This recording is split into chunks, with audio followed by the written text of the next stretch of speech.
Anybody that knows how to work a microphone or a camera can have their own show. Like, you don't need a network anymore. You just need you need a platform or two or three, and the audience takes care of itself. Like, either you are or you aren't. Either you're going to make it or you don't.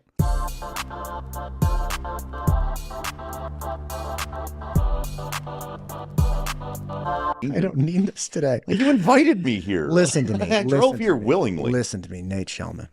The first and last. I got you on my show. This has actually been my secret objective since I started the pod. I'm like, I got to get him on. What have we been trying to get what is it, 3 months? How long have we been trying to do this? It's been a while, but the last 3 months in our defense have been kind of crazy. Like, it's not that we've been sitting around just, contemplating our navel. Well, I mean, speak for yourself. I love That's my fair. navel. I'm sure you do, but I don't know if you contemplate instead of coming on the ranch. Think about it. 3 months ago, we were in the legislative session. 3 months ago, it was still cold. Yes. School was in. Basketball, like college basketball, was still going on. I mean, you think in those terms of what did I do? What did I talk about? What did I just talk about? What did I talk about yesterday? Oh my gosh, how did I don't even remember putting clothes on. I mean, you go through all these things. Everyone's done it where you drive home. You're like, how the hell did I get here? Did I just drive through a pile of doves on the way here and not even know it? But no, man, it's just life is busy. News is busy. You've been doing great. What are you at now? 1 million? I did cross 1 million views on YouTube. Yeah, which was kind of crazy. I like how you're so falsely humble about it. Like, you weren't just bragging about. There's a sign outside.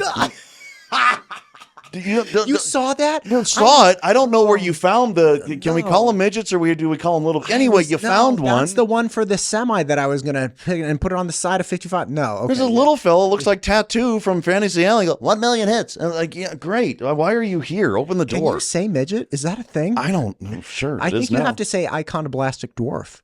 Okay, that's fine too. Sure, whatever. This was a hot topic when I was finishing up Game of Thrones, because I was trying to describe Peter Dinklage to somebody, and my dad's like, right. You have to say dwarf, and I was like, don't you say little person? He's like, no, it's iconoplastic dwarf, but not if it's a dwarf, right? I mean, not if they have. Wait, is a little person different than a dwarf? Yes.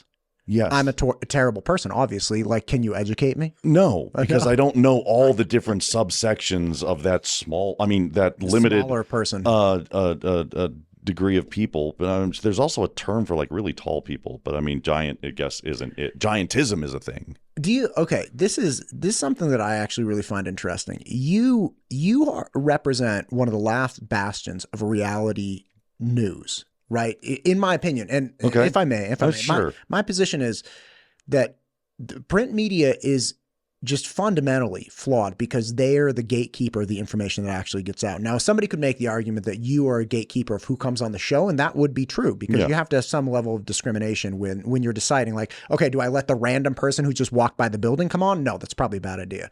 But you do offer people a glimpse at a full conversation. Yeah. At whatever length. Try. Yeah, you try. And written format interviews, just by their nature, you have somebody reporting what someone else said instead of them hearing it.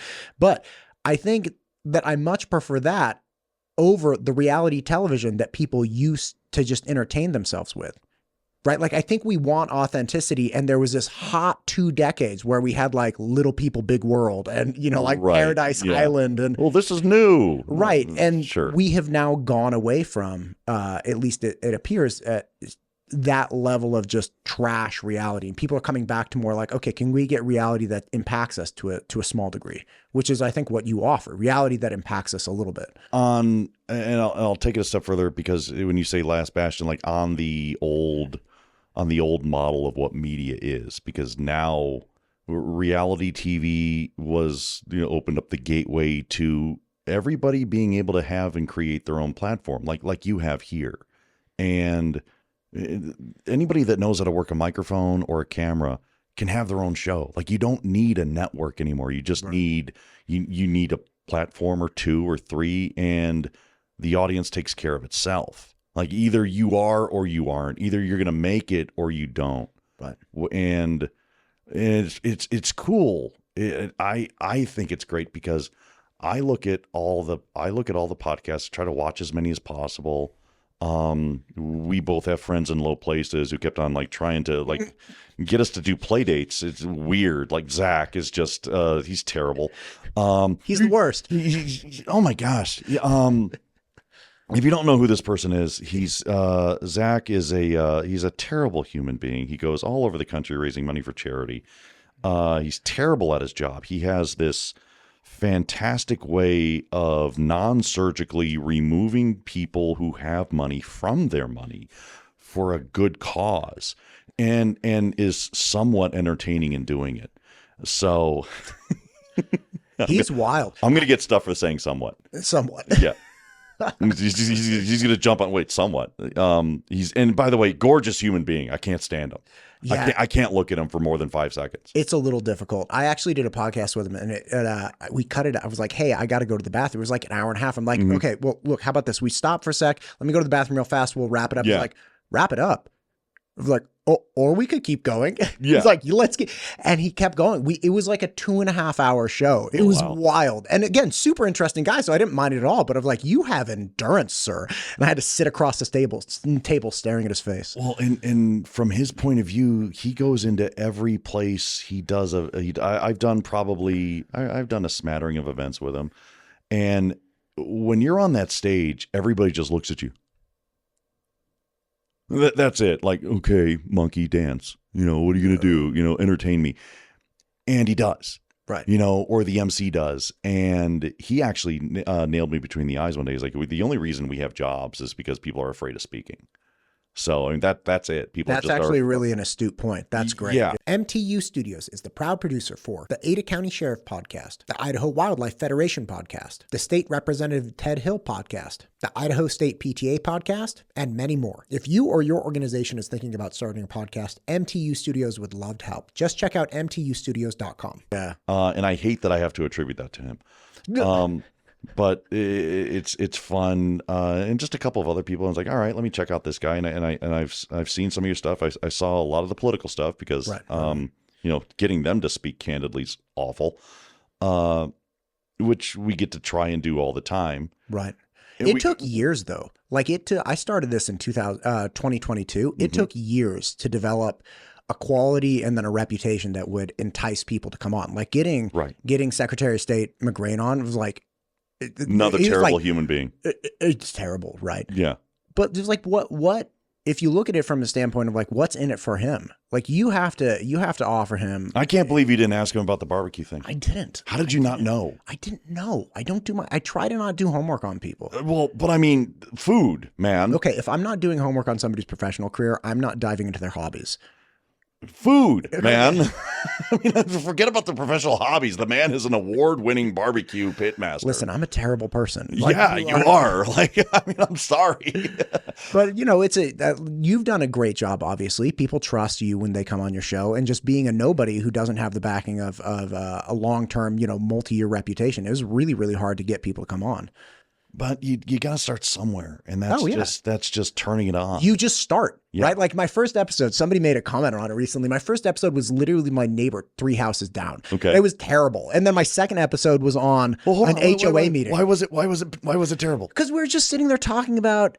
Like I enjoyed the conversation, but it was no consequence at all. Like we were just talking about, fire pitting and, our kids and stuff. Again, fine conversation. I still enjoy the guy, and I would enjoy listening to it, but compared to the value that I attempt to bring, and I'm not saying I'm successful, but the value I attempt to bring now, it's like, that was such a nothing. Like it was you have to have those that are entertaining, but it's difficult to start from that. And then 100 episodes later, you get like Mike Moyle on.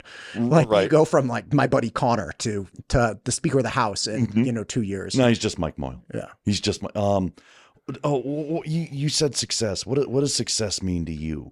You mean obviously in this setting? With this, right. Yeah. I mean, do you have an aspiration for this? The ranch? Right. What I really want to do is help compete in the medium that most people prefer being communicated with, which is short form and long form video.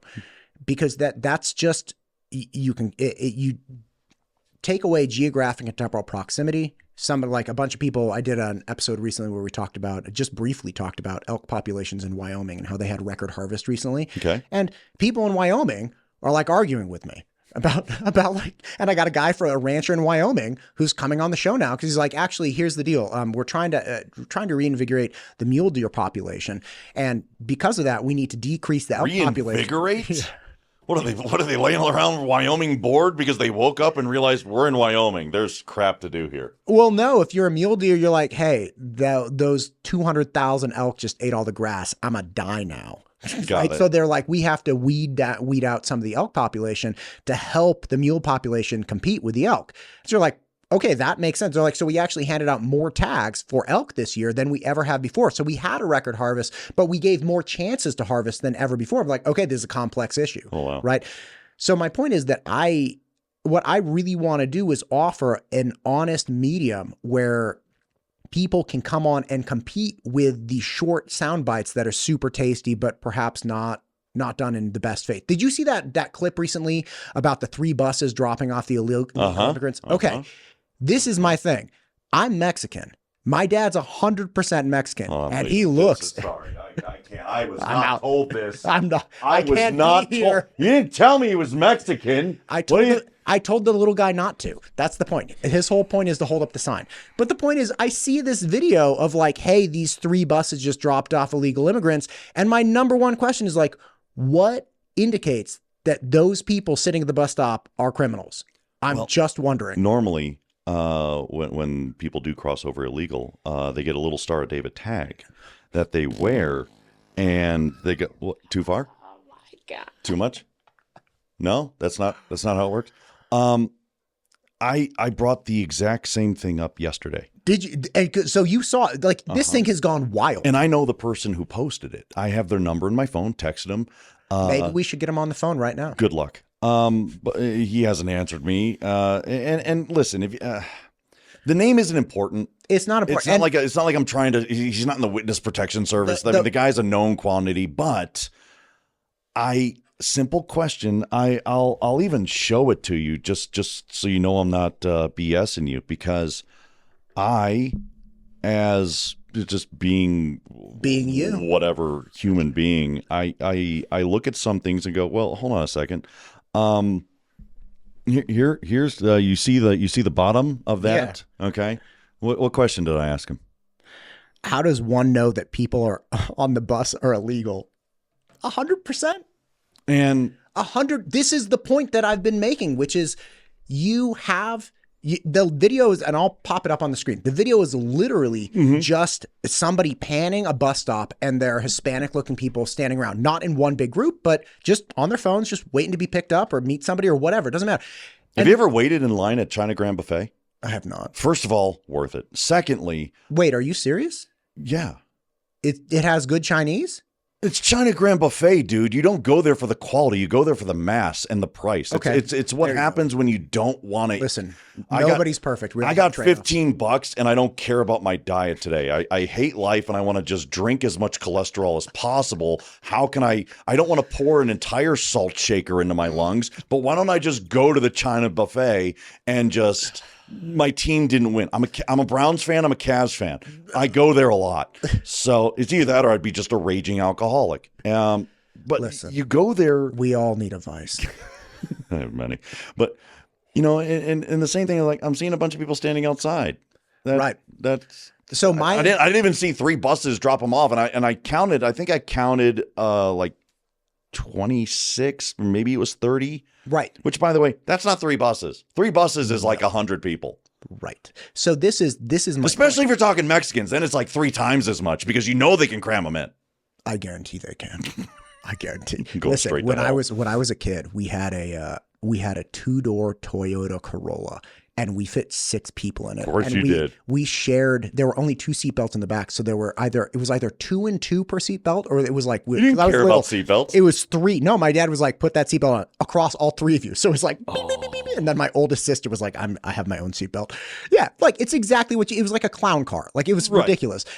So the point is, this clip is so delicious to consume. It fits the narrative, illegal immigrants, Biden, the whole thing. And of course, tens of thousands of people view it instantaneously for the people that upregulated illegals. It, shared it. Illegals at Fairview and 5 Mile. Right. Wow, now we have an address. But I don't know if they're illegal because in this country, people are allowed to go on buses. And also, people travel to and fro. There's touring companies. Dude, we live in an agricultural setting. Who do you think comes in at the beginning of the growing season? People move all over the place to follow the seasons. It was so laughable that I saw that and people lost their minds. And again, state representatives started passing this thing around as if it was bona fide. I'm like, what are you doing? And again, I'm not outing anybody. I asked the same question of a particular state lawmaker. There you go. Who I like how you avoided saying representative versus senator. State lawmaker. And asked them, by the way, same question, exact same question. Oh, that's what it said. That doesn't mean it's right. Right. And now, in case you haven't caught on to this, what you will run into is that if you question everything that one holds true because it's comfortable, man. It's so comfortable. But if you question that little thing, you are now the enemy just by asking a question. Or if you challenge it, you're not even saying they're wrong. You're just, how do I know? Like, could they have a visa? Could they be refugees? Which, by the way, refugees, for those of you that don't know, aren't illegal. You may not like them, but that's a different matter altogether. They're just not illegal. Illegal is illegal. Like, you're not supposed to be here. You came without asking. And now you're on a bus in Meridian, Idaho, because apparently you lost every lottery. So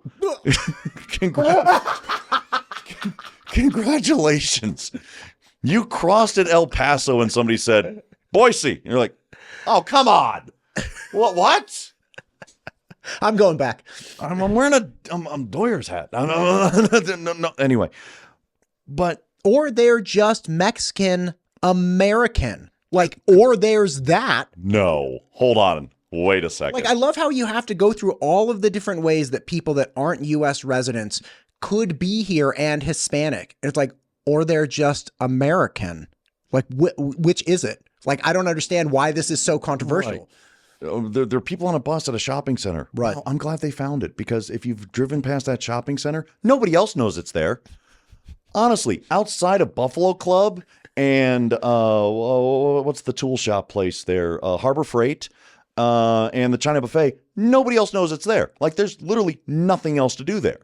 I know exactly where that place is. Boise Fry Company. So You have it all. I think there's a Bank of Idaho there too. I could probably rattle off the number of other places that have failed in that shopping center too. So let me ask you this then. Yeah. If you know, that's my definition of success, which is to present content in good faith, right? And it's not that everybody's going to agree, but it's in good faith. I'm not intentionally misleading anyone. And by the way, just like the guy in Wyoming, if he has additional details that he feels are pertinent to the things I'm putting out, come on, let's talk about it. Yeah. What's yours? As far as what are you trying to do? Man, I've said it. And believe me, I definitely, if you say you don't have a lot of options, I believe you. I'm just wondering why this specific one of your two options for your life pursuits. Well, I mean, it could have been a number of things. I could tell you about how I was as a little Nate, and that I wanted to, be in the Coast Guard, and then I wanted to be a physical therapist. I think for a time I wanted to be a punter, place kicker. Or first base or catcher, or a number of other things. I went to space camp when I was in 6th grade. I saw the Hubble launch from it. I still remember the sound, because I was an only child and my parents worked way over hard. Dude, are you a latchkey kid too? Yeah. I was the first kid. I was the first kid in my class to have a house key. Man, Second grade. 100%. I was a feral child. By the time I hit high school, it was like all summer long, barefoot on a bicycle with board shorts. Yes. All summer. Yes. Like dark skinned. I don't have to wear sunscreen because I'm Mexican. Right. So it's just dark skin. Shut just up with that. Thanks a lot. You're telling the listen. half Irish, half Jew what is it? It's overcast now. I'm afraid to go out because I might get anyway. Listen, I'm not going to show you a picture of the sun. I know you'll start sweating. But I have so much fun doing this. I have fun doing the show. I have fun. I didn't create KBOI. KBOI was already successful way before I got there. I'm blessed by circumstance that I got hired by somebody who valued live local radio. And which, by the way, is the truest intimate form of communication there is, live local radio. But in that, that's what I was saying about the reality television. Like you're the last bastion of reality, and in my opinion. And in that, there's a number of people in radio that want to go to L.A. or New York or whatever. But when I got here, Paul J. Schneider, you haven't been here long. You actually haven't experienced Paul J. Schneider. Have not. So Paul J. Schneider was the voice of the Broncos for, 40 years. And he, when I got to town, he was the morning guy and he had a long history and all that. And this guy had every ability, without even knowing it, to just crush me, make my life hell. And instead, he's telling me about how when he got here, half the stuff didn't exist. Half the shopping centers didn't exist. When I got here, the village of Meridian wasn't even a thing. The mall didn't open up till 88. So, and he's talking about how Boise has expanded and he really hasn't had to go anywhere. And he put it so succinctly, and nobody else had done this for me ever. Because I've grown up with a number of great radio people who have been entrenched where they were and were just kings, right? I mean, king or queens, depending on who they are. Dorothy Fuldheim was a long standing Cleveland TV anchor, but Larry Morrow was on the air. John Lanigan was on the air for decades. Names you don't know, but to be at a place and just be able to put down roots, because radio is very nomadic. I started my career in Windsor, Canada. I'm from Cleveland, Ohio, but I did a lot of radio in Cleveland, and then I went to Nashville, and then I went to Birmingham, which is the butthole of America. And it's not. It just, wow, it's humid. Oh my God, and the roaches. But there, I was able to do radio. I was able to do some fill-in in Atlanta and do some fill-in in San Antonio. Right. I get S-canned right out the building in Birmingham. I got escorted to the door. Why? Without getting so much into it, the person firing me just didn't trust me and thought that I was just a loose cannon. The reality is the mainstay, another mainstay host who had been there, chose not to come back. And the only other person in that building that guy trusted was me. So he gave me a heads up that I was probably going to get fired, probably about 2 hours before I actually got fired. But it was so weird. It's like, here's your keys, here's your jacket, and we're going to walk you to the door. Come back tomorrow with all your stuff, for all your stuff. Only time. So I started shotgunning my resume and tape. I had a CD. The only CD I had was a fill-in from San Antonio. And I don't even remember applying here. And I get a call from a guy, Andrew Paul, and he's like, hey, I'm calling from KBOI, and I'm looking it up as I'm talking to him. Oh, great. This was my favorite one. How are things in Boise, Idaho?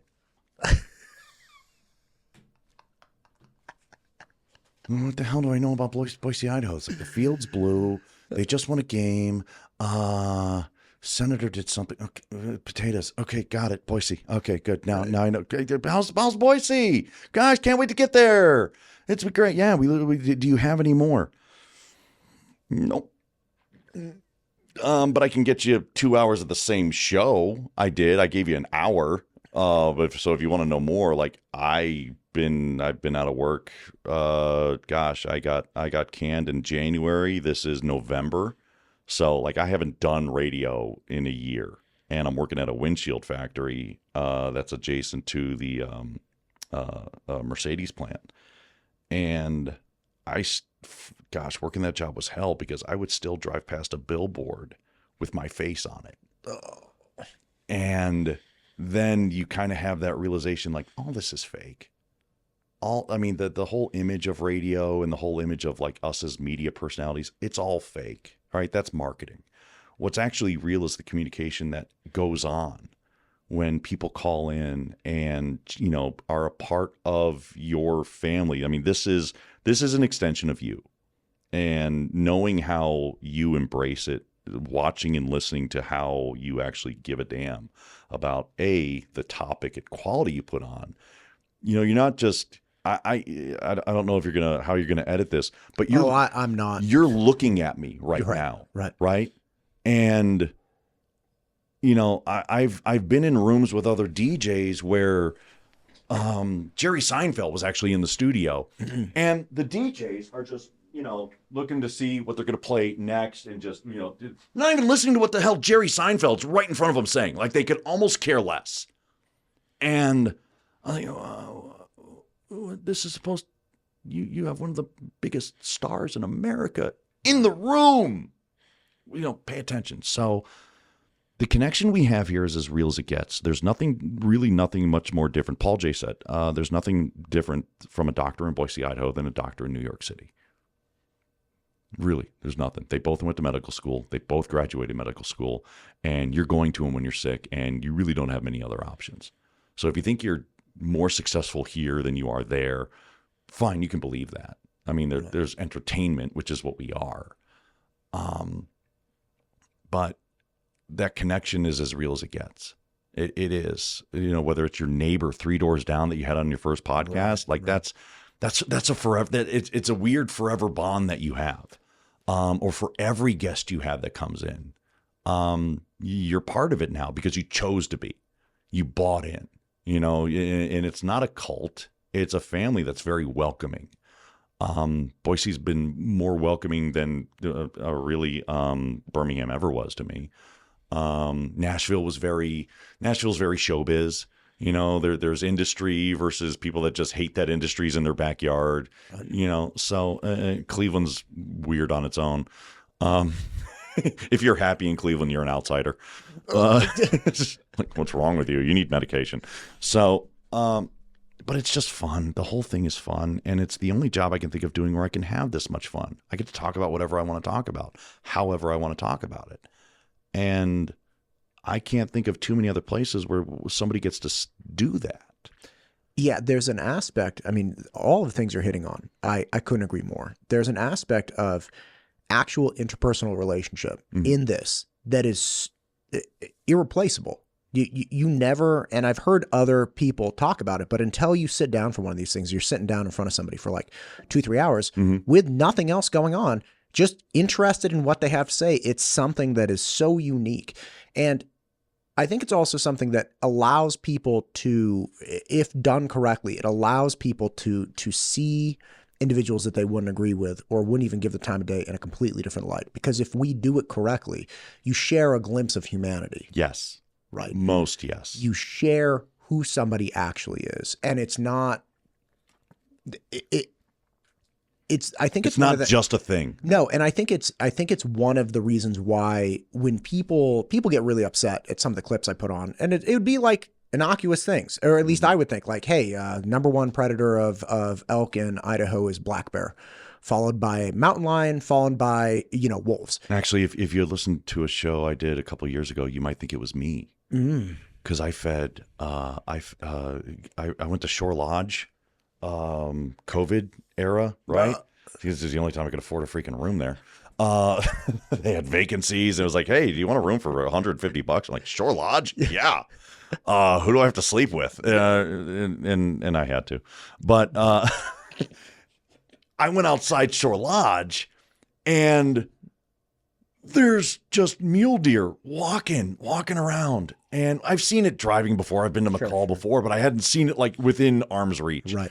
And the door guy's like, they really like oranges. My wife, bless her heart, but for some reason, is just like, we need, I ordered us a charcuterie board. All right, what's wrong with you? Didn't you realize we're right across the street from a freaking grocery store? I mean, it's right there. I'm lazy as hell. I'd walk there. But you paid $50 to pay what they sell over there for $15. But I'm supposed to be all romantic about, give me the damn orange slices. Yeah. So I took the orange slices off this thing, and I'm looking at the door guy like, mule deer like oranges? And no, I turned around, looked at him, looked back, and there's just this tiny mule deer just right there at my hand, and I'm just sitting there going, dude, this is great. I went on the air with it because I'm a schmo. And I am now the enemy of humanity. Like, I'm the reason that they are hooked on human food and why there's so many mule deer. And now it's actually against the law to do it. If somebody feeds the mule deer in McCall, it's $100, which I internalize as, okay, I'm just going to pay McCall $100 and I'm just going to feed mule deer for the rest of the day. Do I have to tip somebody too? Like, I'm here for it. Like, I'm going to plant my rear end. I'm going to put up a tent, and I'm going to have like just all these oranges, and I'm just going to be sitting there. I'm going to be, listen, it's going to be like Doolittle. I'm just going to sit there and we're going to throw a rager. But to tell that story and have everybody who's listening know exactly where you are. They know exactly what the parking lot looks like. They know exactly, the mindset. And you're like, oh, wait, we know that.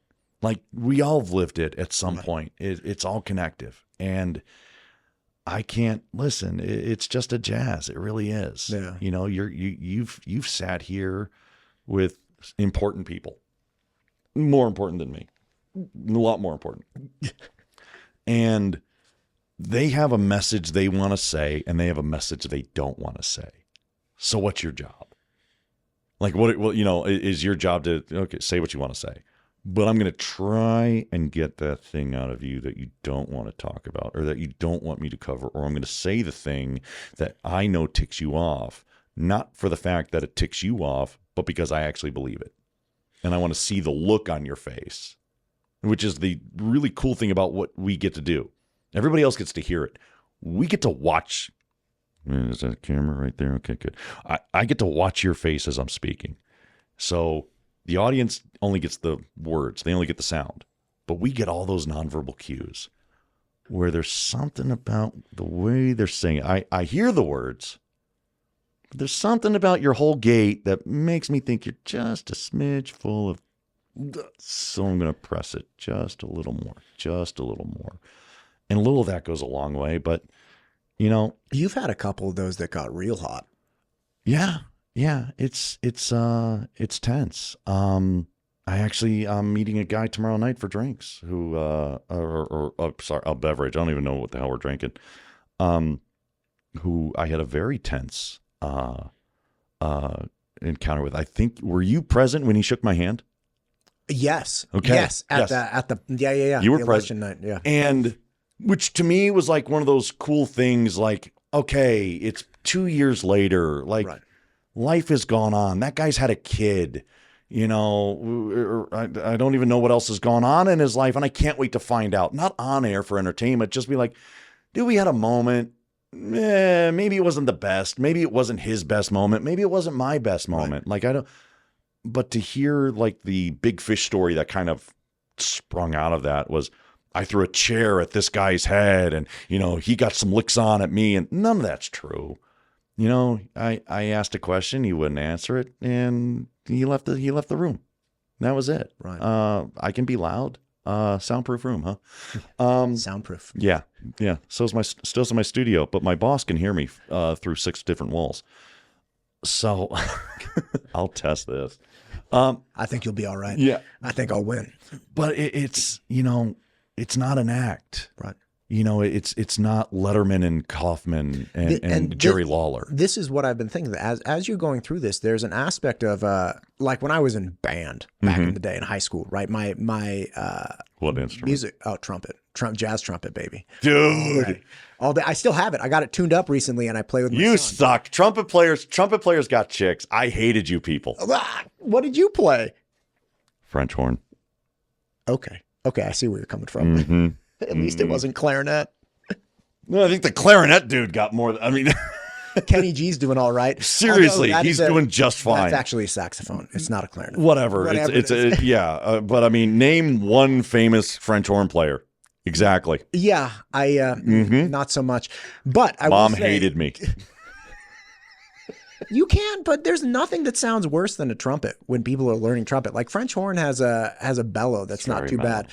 So you're in band. So I'm in band. So anyway, the director makes this big point of talking about performances, CD performances versus real performances. This is back when like CDs were cool, right? In like 1996. And he was like, listen, a CD performance is fake. Like it's all fake. It's specifically crafted. It has nothing to do with how people actually did in real life. So like, yeah, it sounds good, but it's not reality. And another piece of that, a couple years ago, who's the guy, Ed Norton, who was in Fight Club? Yeah. That actor? Yeah. Ed Norton was doing an interview talking about the transition from the like 1950 like perfectly pressed and like done up acts transitioning into Marlon Brando in like a white t-shirt scratching his ribs like kind of mumbling about things, right? And how there was this transition. On the waterfront. There was a transition away from this act that people really engaged in and curated and perfected of 1950 actors to a level of authenticity and real humanity that people were ill prepared for. And that to me, I think is really important. And that's what you get with, live performances. And this obviously isn't live, but I don't edit any of this. So whatever happens here is what goes out into the world. And that's, I think, what people need, because it's really easy. This is what I think it is. People that really like the curated stuff are also the people who spend 2 hours writing the like angry Facebook reply. They're like, I'm going to make this perfect. Like I'm going to take away all of their outs and I'm going to It's like, that's not real. Like you're not engaging in an authentic human manner, because an authentic human manner is looking at somebody like this, like, hey, you like this? Look, honestly, I think you're an idiot for it, but like, whatever, let's go get a drink. Yeah. Like you get over it, right? You're not trying to end the person's existence or rob them of their own, like, from an existential nature, like destroy them. No, but I mean, there's real and there's not. Or, we spend so much time selling to people.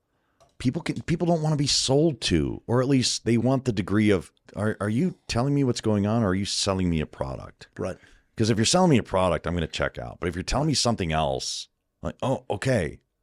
And it's important to either make that clear delineation, so it's obvious from space. Like, I'm not selling you a thing. I had an experience versus, hey, this is a thing coming. By the way, for those of you that don't know, I approach human life from the only way I know. That doesn't mean it's right or wrong, but I am a guy. Last I checked, I'm white. My parents I came from a loving family. I don't know what it's like to come from a broken home.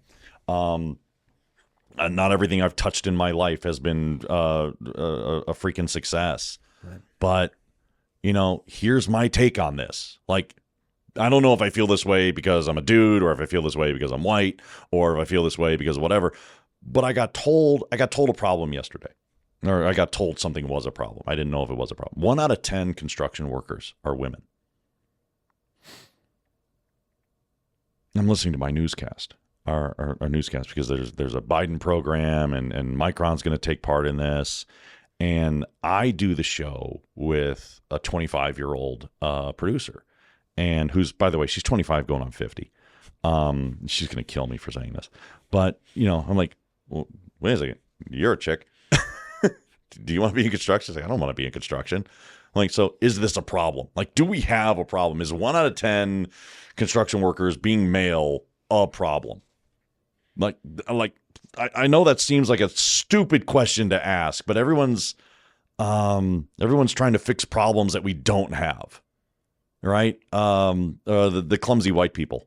Have you seen those? Are you spilling too much, or are you putting your reds in? Whoa. Yeah, exactly. You just have to, oh my gosh, is your tea tipping over? Well, you know what you need? Like, is it a problem? Like, is this that's what it is. I think it's actually a website called Clumsy White People Sell Stuff. It's so perfect. There was that spoof on that on Friends where like Joey was doing a commercial where it's like, can you not open the orange juice? And he's like trying to open the orange juice and it spills everywhere. Yeah. And you're like, okay, I don't know if we have a problem here. Well, if you don't think we have a problem, then you're sexist. If you don't think we have a problem, then you're racist. If you don't think we have a problem, it's like, no, I know we have problems. I don't know if we have this particular one. Right. Like now, if we have a problem where we don't have enough construction workers, like that's a problem. Like that's an actual problem. If we don't have enough people that know how to pour concrete or know how to set rebar or know how to do the stuff, I don't care what freaking gender they are. I want the thing they build to stay built. What do you think is driving the desire to find problems everywhere? Validation. What makes? How do you mean? You know, if you identify a problem, you have value. So you now intrinsically have that value because, Matthew, you identified this problem. We owe you a debt of gratitude. Since you identified this problem, what's the solution? Thank you, Matthew.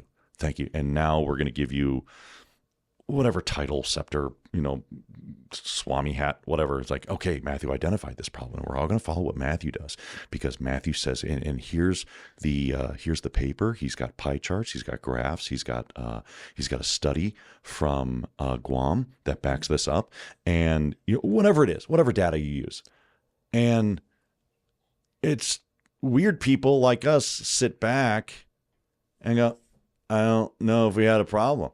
I think Matthew just wanted to sell us a monorail. I think Matthew kind of drove into town to sell our town a marching band.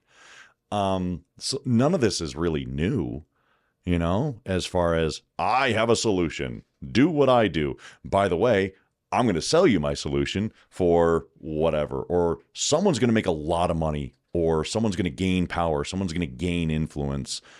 And when you can set all that aside for just a moment and go, is this what we want? Whether it's trying to figure out who dropped off 3 busloads or 1 busload or why they dropped them off there. Like, I also have that question. Like, of all the places you can drop off people, why would you take them to the China buffet? There's so many better.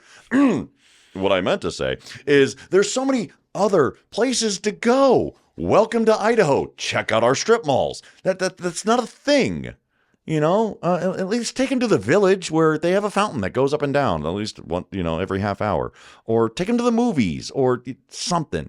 Because I got another one of those calls today from a guy, and every once in a while she's doing something and I answer the phones. I screen it, and it's a dude who's like, I don't know if I necessarily want to go on air with this problem, but I just wanted to talk to somebody. There's a hotel in downtown Boise full of illegal immigrants. I'm like, hold on, just stop what you're saying, stop speaking.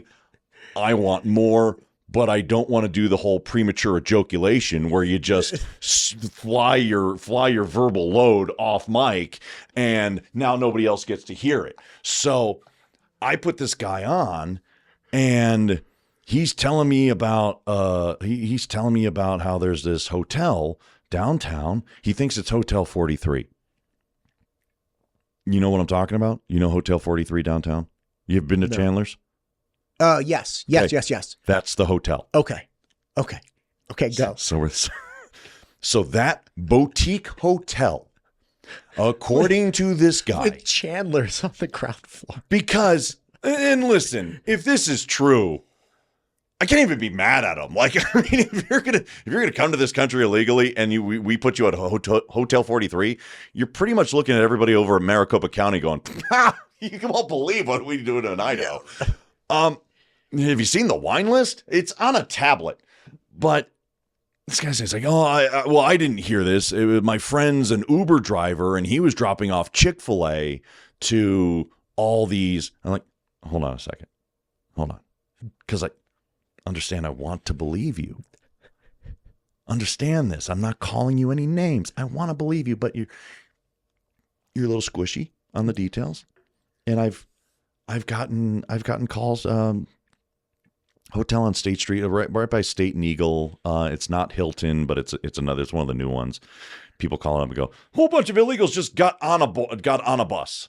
I'm like, okay, hold on a second. Again. So this whole thing that's sprung up isn't new. People take pictures of buses and go, I can't believe there's all these illegals here. I'm like, that's a bus. It's not even a person. It's a bus. It's parked there. You've shown me nothing. I want to believe you because we know that illegal immigration is a problem. But that doesn't mean you get to bastardize everything else and say, well, it's all part of the problem. It's not, if it's not true. And if it's not true, then it's bullcrap.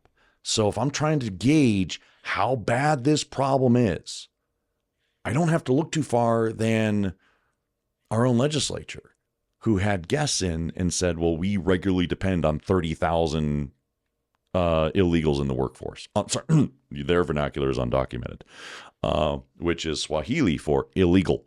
And, we depend on them. They're not rapists. Like they're not murderers. They're picking plants out of the ground. Or at the very least, they're no more rapists and murderers than U.S. citizens. Like, it's not to say that illegal immigrants or undocumented workers are saints, nor are they absolute criminals. They're people like everyone else. But if they're dealing crack, their day job sucks. Yeah. So, I pick apples during the day, but at night I sell crack. So... Why not just make that the day shift? It sounds like one's a little more profitable. Anyway. But this is my question. Like, what drives the person, what drives the people that love calling a radio station and saying, I heard this? Like, what drives that? That's attention. That's straight attention. That's straight, for that moment, they're important.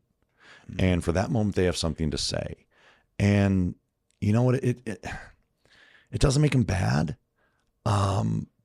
Because if it's BS, then it's a wasted phone call. But if it's real, I mean, whatever it is, whatever insight, there's a teacher that calls from Idaho City, and man, to hear this lady's voice, if you don't smile, go to a doctor. I mean, there's something about this lady that I love that she's a teacher because it's one of those, this lady does it for the love of teaching. She's definitely not doing it for the money. And to hear those stories from her, to give me that insight, because teachers aren't allowed to call me. According to the Meridian Educators Association, 12 years ago, an actual memo went out that said, please do not call talk radio. Did they give a reason? Well, we were talking about budgets, and we were talking about, teacher pay and all that, and teachers would call in. And what I do is I don't care what your name is, because I'm not trying to get your job. I'm not trying to get you fired. There's a room somewhere that I'm not in. And in that room, the outcome is affecting me. There are people who are in that room. What's going on in that room? What's being said? How is it being said? And either I'm going to like it or I'm not. But I don't know. I don't want to sit here and guess, because any idiot can do that. I don't want to be an idiot. I want to know. So call in. Your name's either John or Jane Doe. I don't care what school you're in. I want to know what the motivating factors are. Like, if I want to know what, what's going on as far as DEI goes, or I want to know what the pressures are for performance from the teacher point of view, I don't want that teacher's parent's kid to call the principal and get him fired because they gave me information everybody wanted to know, or they talked about something that's in the paper right now. Like, is this real? Oh yeah, you have no idea. Oh wow. Like, I didn't know there was a room that was padded in certain schools. And I'm like, and now people use it as like, this is a torture chamber. I'm like, I mean, it looks like a padded room. So, I mean, as far as torture devices goes, I'm not seeing it. But why does that room exist? And when you hear a teacher say, well, there's a number of different problems we have to deal with because we don't get to say this kid's too big of a problem, take him home. No, like they have laws that they have to follow now because somebody sued somebody, probably in Arkansas. And, now all teachers have to behave a certain way. wow, like just knowing that for a person that doesn't even have kids, like now I have a more of an appreciation. So as far as why people call in to be part of the conversation, I think everybody has something to say. They really do. I'm still trying to grasp on how one of the easiest terms, or one of the easiest topics we talk about is also one of the most simplest to fix. It really is. Have you ever tried to break into a military facility? I have not. Okay. That's not one of my pastimes. So explain to me why so many thousands of people are able to break into this country. Oh. Have you ever tried to break into a ball game? Like even tried, like thought about it. Have you ever thought about it? Probably thought about it. Okay. Yeah. Like you can't. There's so much security. You can't get into a Boise State game without a ticket. You can't get into a damn Steelheads game without a ticket. How the hell are so many thousand people getting across to the point where we can put up a drone and just film them? We can just film them. Like, we do security really, really well when we want to. This isn't just a one-sided thing. You know? You leave your wallet on the table and turn your back and walk out, one of two things is going to happen. And I haven't gotten paid yet, so I can probably guarantee which one it is. But either I'm going to take your wallet or I'm not. Now, I shouldn't take your wallet. But why did you leave your wallet on the table to where I could get it? Why did you leave your valuables out? So stuff. Why do you think they're letting them across? Oh gosh, there's so much industry. So many industries need them. I mean, that the mass amount of profit that is handed down either through religious institutions, political speaking, agriculture, contracting work, just to name a few. I don't want to say it. You know, it's a racket, but it seems like a racket. If you want to solve a problem, government can solve a problem. They really can. If government's great at security and blowing stuff up. You know, you need something blown up, government will do that. No doubt about it. Government will blow it up. And if you want something really secure, I mean, I can't think of the last time anybody broke into Fort Knox. Don't tell me we can't secure it. Who's broken into Area 51? Honestly, Fair. You know, fair point. You can't even get you can't even get to the fence at Area 51, or they say, if you don't move, we will shoot you. And that's to other Americans. So this whole convoluted problem when somebody's like, we need a new bill so we can shut the border down after the first 4,000 get through. What? You mean to tell me we don't have the resources? But why not just revise the work programs? Like that's the piece. And again, I heard Feinstein that's part of it. I'd give that part of it. If there's not enough visas to go around, I'd say there's part of it. But you're always going to have a black market. You always are. To where, you know, if a coyote's getting $10,000 to usher people across, you know, they're going to tell you how they're faster. And it's not going to solve everything. But from an economic standpoint, all you have to do is decrease the cost of doing it legally and increase the cost of doing it illegally. And pretty soon it's like, wait, it's $10,000 to go under this tunnel and they can only take us like one at a time. Or I just wait a week and I get this work visa. It's not a week. No, that's my point. Right. We have to change the way. I mean, that seems to be the reasonable solution, which is you start collecting taxes from people, you start having them participate in do we what? Do we have to stop? Do we have to change? Well, it depends. Do you want to solve the illegal immigration problem? Well, okay. And this is the both side of the coin. Sure. And this is part of just what I do. Is like, well, why don't we just change this? Why don't they just follow the rules? Why don't they just stay in line? Well, again, why does the government have to lower the cost of how a business makes business for their own benefit? Why does government have to change? Well, again, I don't. And by the way, just like you and I could actually probably solve everything right here. What I think is really clear is like, look, okay, you don't want to make the businesses have the burden of paying wages or doing what. It's my understanding that within the agricultural sector or within the construction sector, it's like, okay, look, illegal immigrants or illegal workforces will accept what you offer them because they don't have the protection of the same kind of employment laws that somebody on a work visa or whatnot. I'll go with that because I don't know any better, but I'll buy it. So let's say it's economically more advantageous to have an undocumented workforce, right? Or at least one, let's use one worker. So like Matt's the undocumented worker. And it's cheaper to employ Matt as undocumented than to employ him as a documented worker. Right. So now you got to pay him benefits. Now you got to pay insurance, and now you got to pay this and that. Yeah. Right. If Matt's an undocumented worker and he gets injured in a van across the border, done. Right. But if he's a documented worker, there's recourse, there's responsibility. So it's my understanding, which is very poor, that there's an aspect of funding businesses or putting more money in or decreasing the cost of, for instance, agriculture, because the United States in general spends, I think it's something like 50% less than other industrialized nations on our food consumption. It's like 15% of our gross income goes to food, whereas other places are like 25% or something like that. And it's like the great secret of the U.S. economy, that we spend so much less on actually feeding ourselves, so we have more discretionary income to spend on like flat screen TVs and whatnot.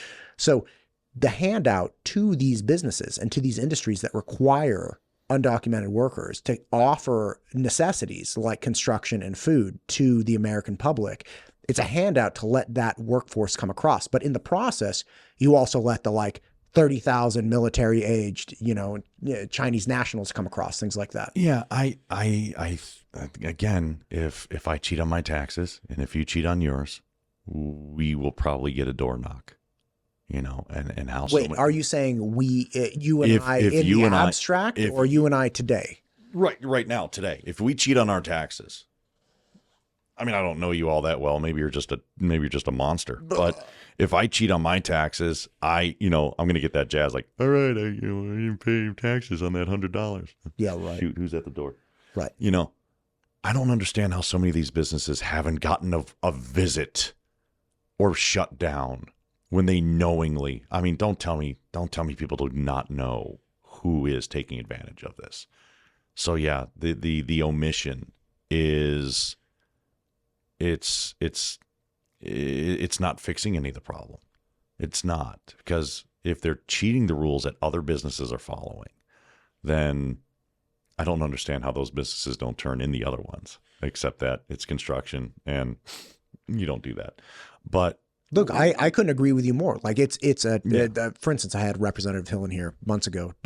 He was talking about Ted Hill, Representative Hill, and he was advocating for his E-Verify program, where he was saying like, hey, look, my gardener who is here legally cannot raise his prices, and he's dirt cheap. He's like, because if I raise my prices, that guy across the street, he's here illegally. He'll just come in and undercut me guaranteed. So I'm competing with somebody who doesn't have the burden of taxation, doesn't have the burden of paying benefits, doesn't have the burden of doing it properly. And that drives down his discretionary income and his lifestyle because, again, he's competing with somebody who just cheats. Yeah. Right?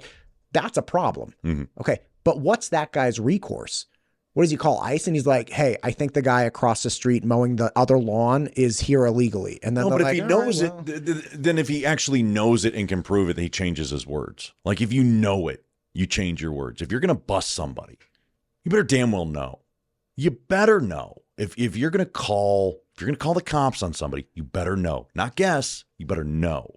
Yeah, but even the people coming across the border, they come across and they're like, here's your court date in 6 years. Which is stupid. Right. So like, okay, fine. In 6 years, a lot can happen. Yeah. And again, I have a... Before they were held in Mexico, and that was actually the way to do it, because then Mexico just became a waiting room.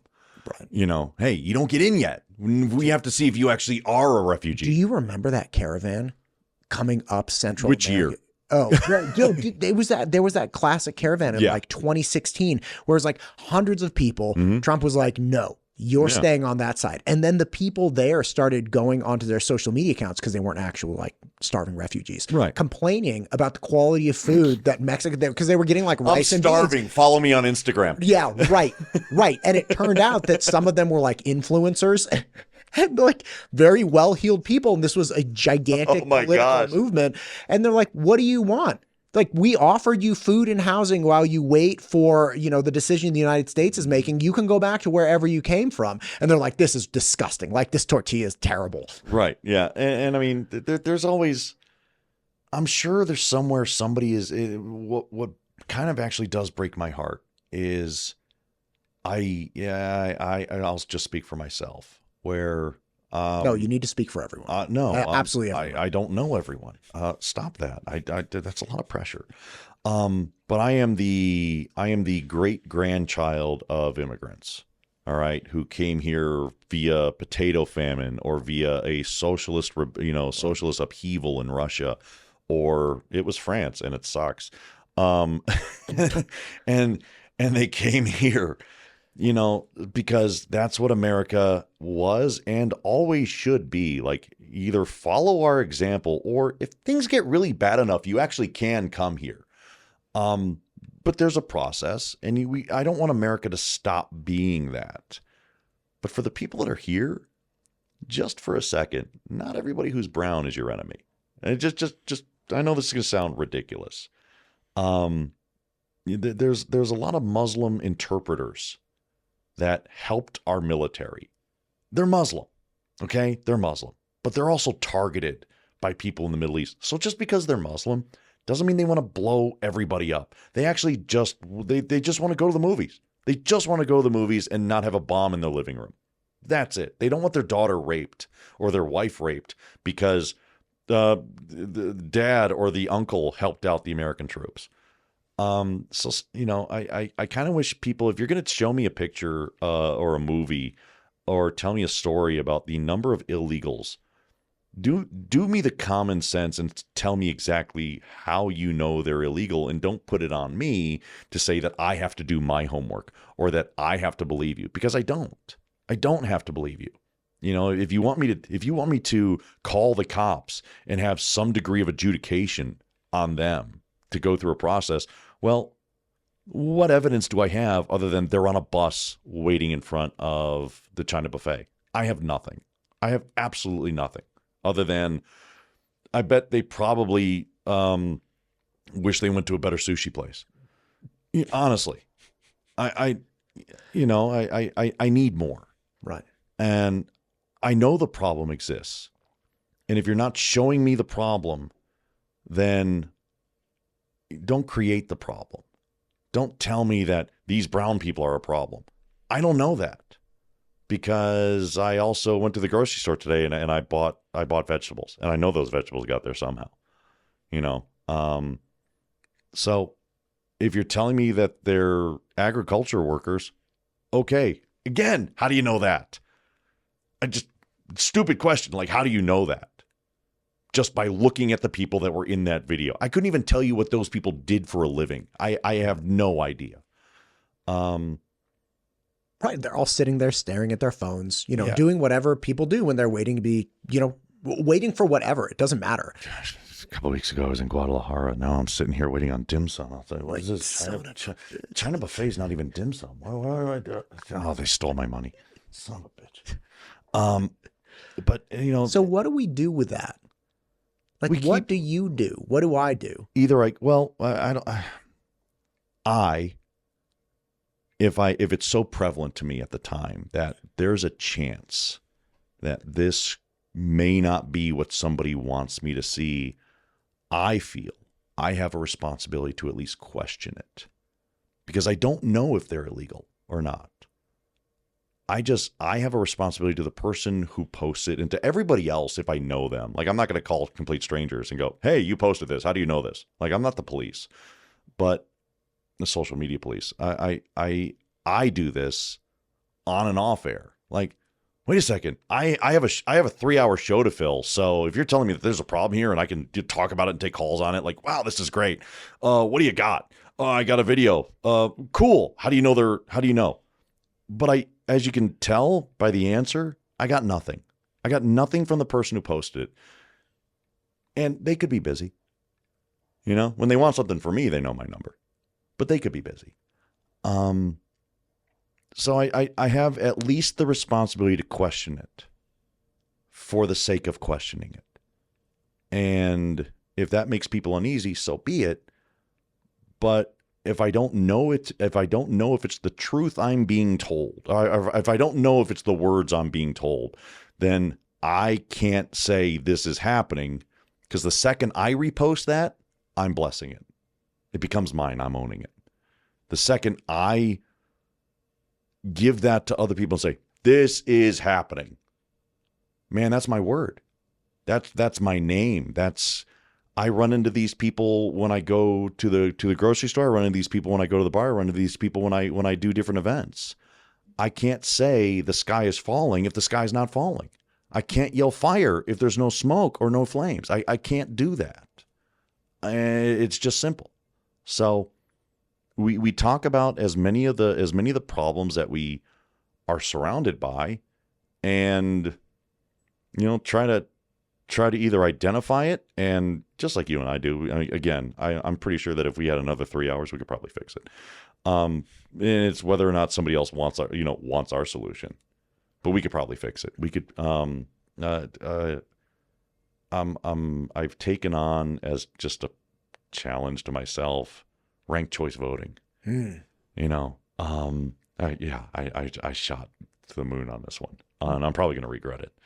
But we're going to vote on this thing, whether you like it or not. You're going to vote on it. But if you're going to vote on it, I at least want you to know what it is, and not just from my mouth. Like, do your own research. God, I hate that word. But do your own homework. Find out from other people who aren't Nate Shelman what this thing is. Find out what they're saying, because I have a take. Go find out theirs and go make that determination between your own two ears. Explain ranked choice voting. How many people are running for an office? Well, general or primary? Either one. Let's say 2. No, okay. Well, how about we say... Okay, 8. Okay, 8. Good.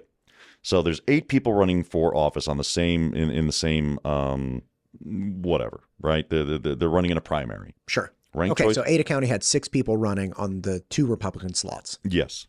So actually, whatchamacallit, commissioner would have been a good one for this, right? Because there were 4 people running for one slot. You're right. Yes, Tom Daly. Yeah. Those guys. And so what you would do, instead of just voting for who you're voting for, sure, you would vote your first choice. Next column over, you vote your second choice. Next column over, you vote your third choice. Next column over, you vote your fourth choice. So they want to change the rule so 50% win, 50 plus 1 wins. So if the first go around nobody gets 50%, well, then they get rid of whoever got the last, redistribute their votes, and then count the second. And then somebody has to still get until somebody gets 50. Until somebody gets 50.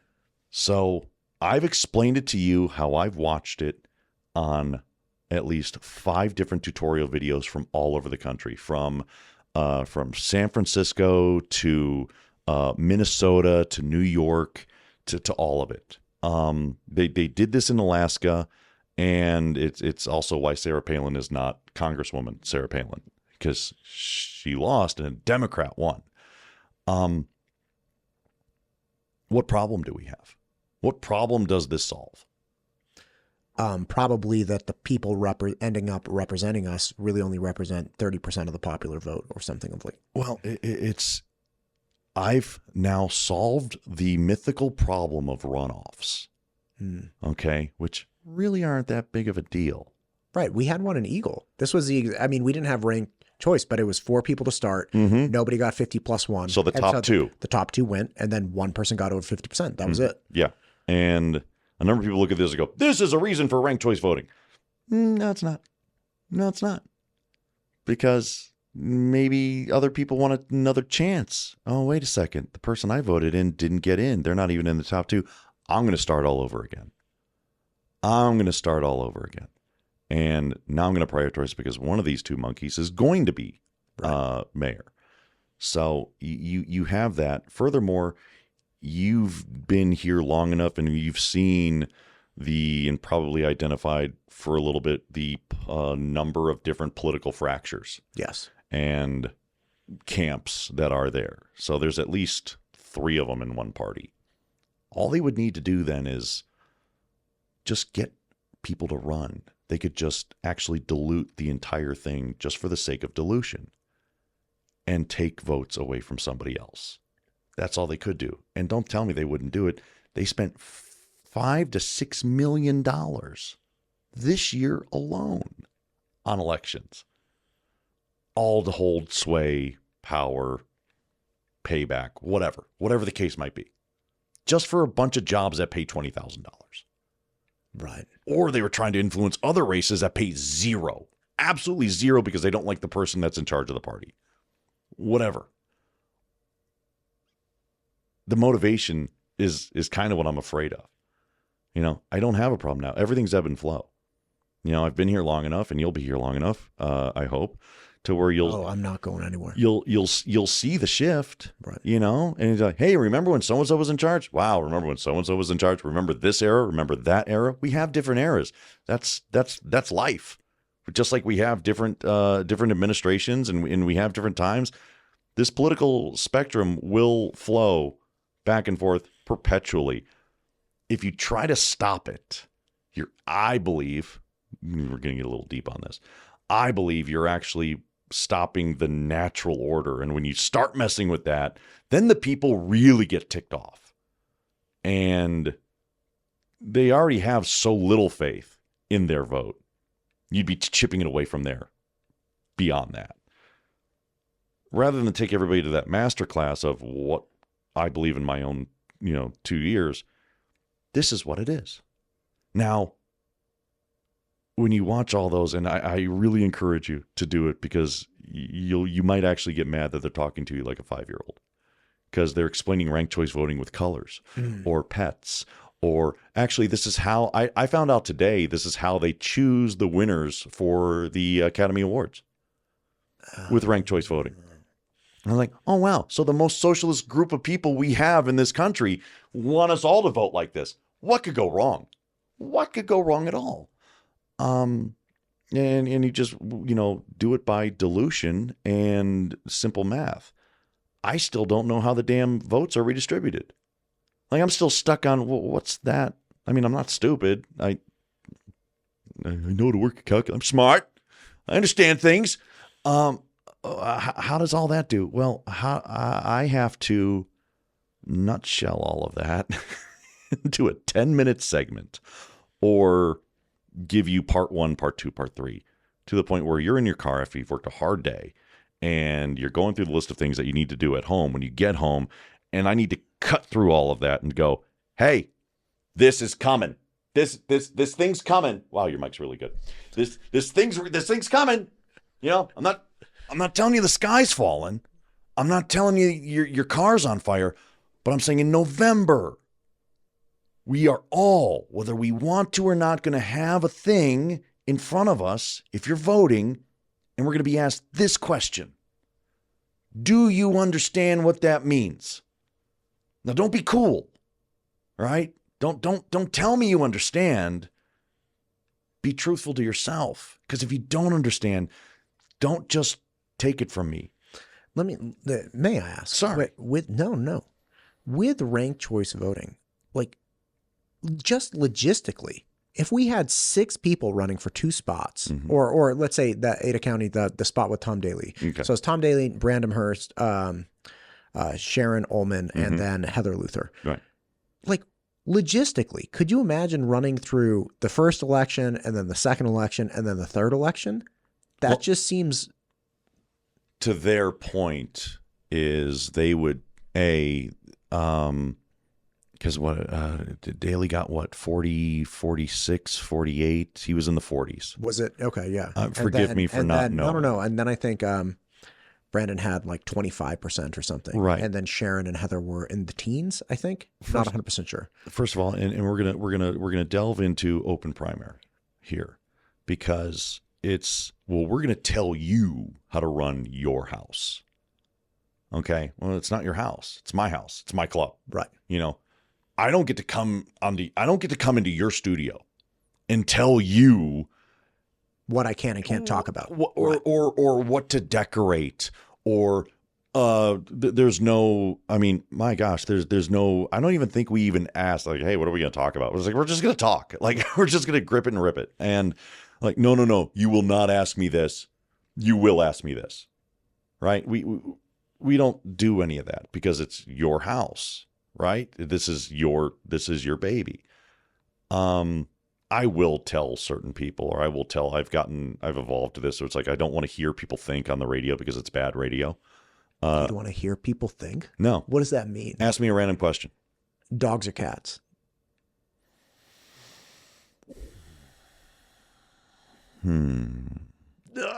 Okay, I get it. Yeah. So you know who does that really bad is Musk. Elon Musk will pause and just think about it. Like, no, it's great for a question. By the way, it's great for video because you can actually see their face and you can do this. But on radio, you're either talking or it's dead, like or you're just breathing, or they're making some. Oh, this is another great one. I'm going to punch you in the face. I'm going to ask you this. Just know that I'm asking you this. Okay, I don't want to hear you think. I don't want to hear you think at all. I know you can, but we only have half an hour. Right. So here are the questions. Now, when the audience calls in, you don't get that beforehand because that's true hair on fire stuff. But as far as could we imagine? It's actually up to the party to determine who represents them. Right. The party sets those rules, and the people who now find themselves on the outside of that party want to change the rules of the party that they've either lost control of or got voted out or whatever the case may be. So they want to hold on to that. They want to hold on to that. We can get it back. We can build it back. Here's what we need to do. We need to change this to this, and we need to change how we choose people. And then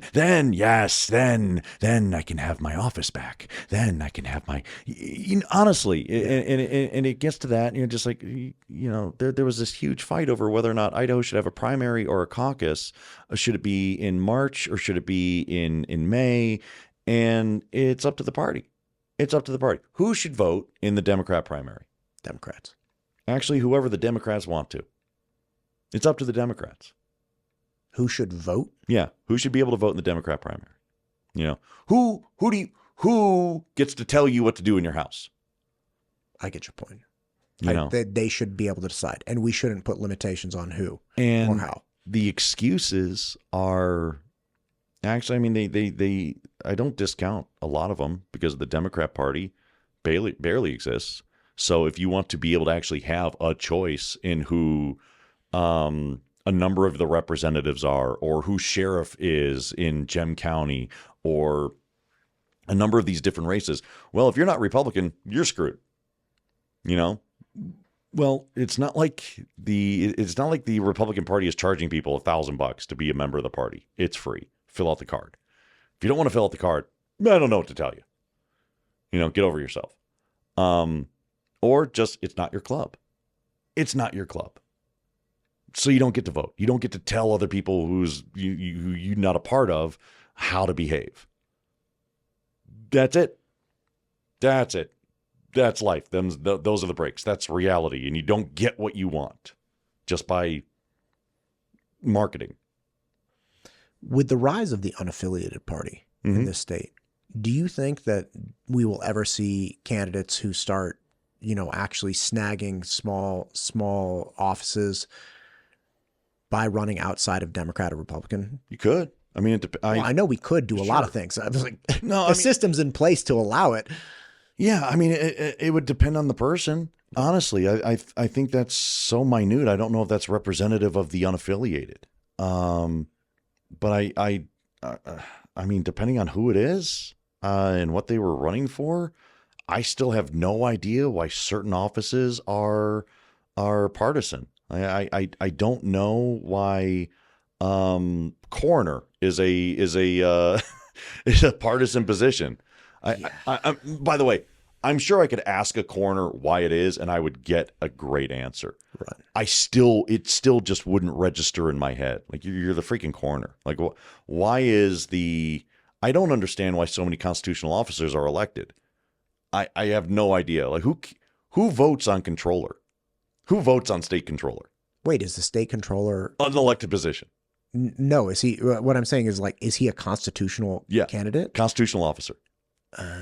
Like, how am I supposed to gauge? And by the way, I'm not picking on the guy. I'm just saying, sure. How is the average citizen supposed to know who is and who is not best equipped to pay the damn bills? I don't know. I can barely pay my own. So you want the job? Fine, Brandon, you got it. Whatever, go for it. Pay the bills. Education's easy. Do the kids know how to read? Great. Do they not? No. Well, that person sucks. Why isn't it appointed? Okay, so what were your thoughts on trying to bring a partisan aspect to all the nonpartisan positions in the last fall?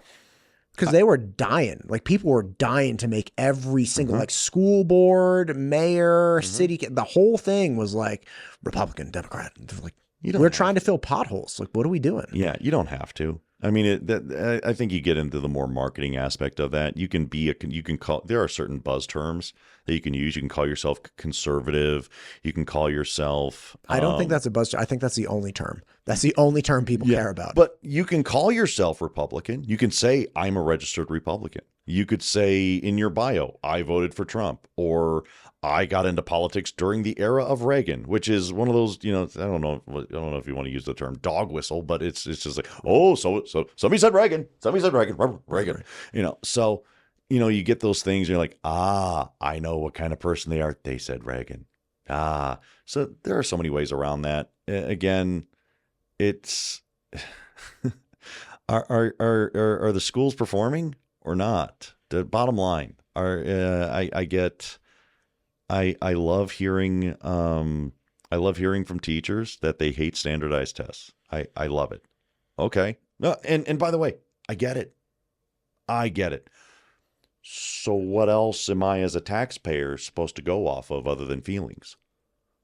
If I'm supposed to, if I get a statistic that says 36% of a certain school district's high school kids are reading at grade level, and then somebody else says, wow, that's really good according to the national average. I'm like, wait, 36 is good? 36 is good. Or the other one where it's like 61% are performing math at a grade level. I'm like, okay, that's still a D, right? That was a D when I was in school. Did that change? Because if you didn't pass math, you didn't play sports. You didn't go to the dances. You weren't even allowed to look at a chick. So there's a motivation. But you know what I mean? It's just like, how 61% is good. I graduated from a place that had 99% college placement. It was a college private school, but failing wasn't an option. You were going to pass. And by the way, not because the monks there wanted to pass you. Like, they went and all slept in their one room. They weren't making millions of bucks. They were there across the parking lot from the school. They didn't drive Lexuses. They didn't do any of this. So if you passed, they went home. If you failed, they still went home.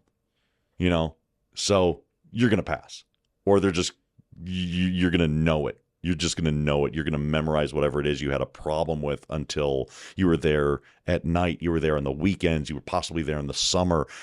Did you want to play football? No, you don't know how to read. You don't get to play football. You don't know how to read like the average 16-year-old. You need to do this. Your parents are spending money to send you here.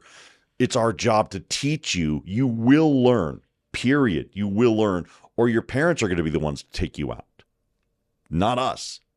So I don't know if that can exist in the public school setting. I don't know if it can. And it wasn't that harsh of a lesson. It was just perform or die, because that's life. But you have to go with the die option.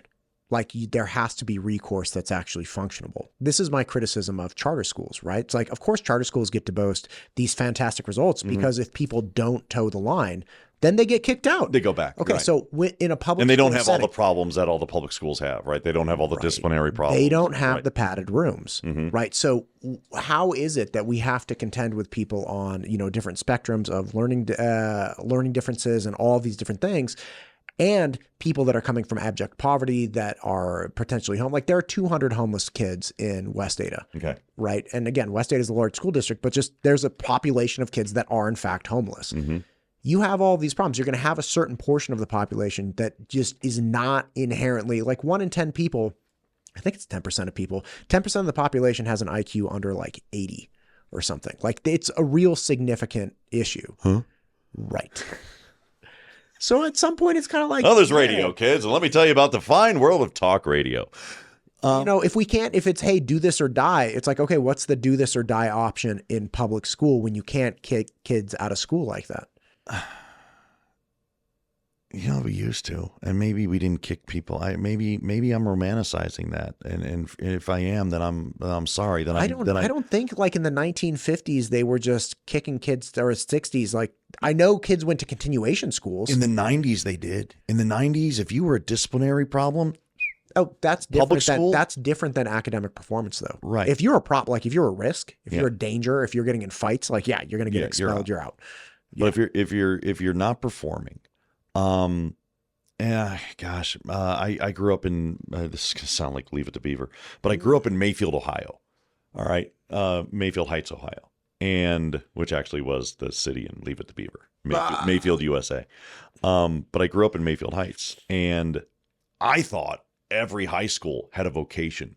I thought they all had a vocation wing, like that's because the public high school did. Right. So, you still needed to, you're a gearhead. Okay, so you don't know your history. So you're little but you know what? You could probably close your eyes right now and actually manually put together a transmission. Right. There's a skill for you. And so there was that effort where, you're probably not going to be a doctor. All right. But you know what? You could be something else. And I don't want to go through for the people watching this, I'm not trying to say that mechanics are stupid. Or I'm not trying to say that any other vocation is stupid. It's just everybody's so locked in on certain things. It's like, no. Plumbers make a damn good living. Electricians make a damn good living. But maybe you don't need to know all the math, but you need to know this math. Right. Period. If you know how to do this, if you're, because if you want to be able to provide for yourself, you need to know how to make something or fix something, period. I mean, I make content. You make content. It's not actually a skill. We're entertainers, which, you're either going to make it or you're not. Right. You're either a great actor or you're not. You're either a great comedian or you're not. Right. So, there was that bottom line. That there is a rock bottom. There is a limit to, we've done everything we can to help you.